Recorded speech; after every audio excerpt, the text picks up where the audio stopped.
పరిశుద్ధ గ్రంథము మనము క్షుణ్ణంగా చదివినప్పుడు మనకు అర్థమవుతుంది, ఎక్కడ కూడా స్త్రీలను దేవుడు తక్కువగా అంచనా వేయలేదు. అతని దగ్గర వచ్చిన ప్రతి స్త్రీని మరి మెచ్చుకున్నాడు, గౌరవించినాడు, పాపం నుండి విడిపించినాడు, స్వస్థపరిచినాడు, బలపరిచినాడు. దేవునికి స్తోత్రం, హల్లెలూయా. కనుక మరి సమరయ స్త్రీని చూసినప్పుడు కూడా మనకు తెలుసు, పురుషులతో ఆయన బయలుపరచని మర్మములను ఒక పాపాత్మురాలైన స్త్రీకి బయలుపరిచినాడు.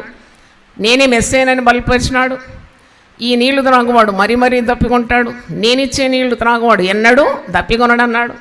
తర్వాత చూసినప్పుడు మగ్దలేని మరియను ఎలా బయలుపరిచినాడంటే, మొట్టమొదటి పునరుద్ధాన ప్రత్యక్షత అతన్ని మిక్కటంగా ప్రేమించిన మగ్దలేని మరియకి దక్కింది. దేవునికి స్తోత్రం. అంటే నేను ప్రభువును చూస్తున్నాను పోయి చెప్పమన్నాడు శిష్యులకు. ఆదివారం ప్రసంగించొద్దంటే ఎవరన్నారండి? నా ముందు నమ్మనండి వారిని. మగ్దలేని మరియ మొట్టమొదటి సంఘానికి కీలకమైన సందేశం, పునరుద్ధాన సందేశం ఒక స్త్రీ అందించింది. దేవుని స్తోత్రం. నేను ప్రభువును చూచినాను, ఐ సా జీసస్. ఇక అంతకంటే ప్రసంగం ఏముంది? మరణించిన యేసు తిరిగి లేచినాడు, పునరుద్ధానుడైనాడు, నేను చూసినాను స్వయంగా. అదే కదా గొప్ప ప్రసంగం.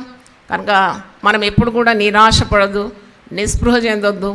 మనం తప్పకుండా దేవుని ప్రణాళికలో ఉండి, పేతురు చెప్పినట్టు అణుకోగల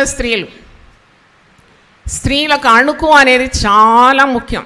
ఆభరణం అది నన్ను అడిగితే. సాధువైనట్టు, మృదువైనట్టు, అక్షయాలంకారం ధరించుకొని ఆయన బలిష్టమైన రెక్కల క్రింద దీన మనస్కులై దేవుడిచ్చిన దర్శనాన్ని, దేవుడిచ్చిన మరి పనిని, దేవుని చేతిలో ఉన్న పనిముట్టుగా నీవు ఎప్పుడైతే దేవుని కొరకు పని చేస్తావో తప్పకుండా నిన్ను దేవుడు తన కాలమందు నిన్ను హెచ్చిస్తాడు. దేవునికి స్తోత్రం.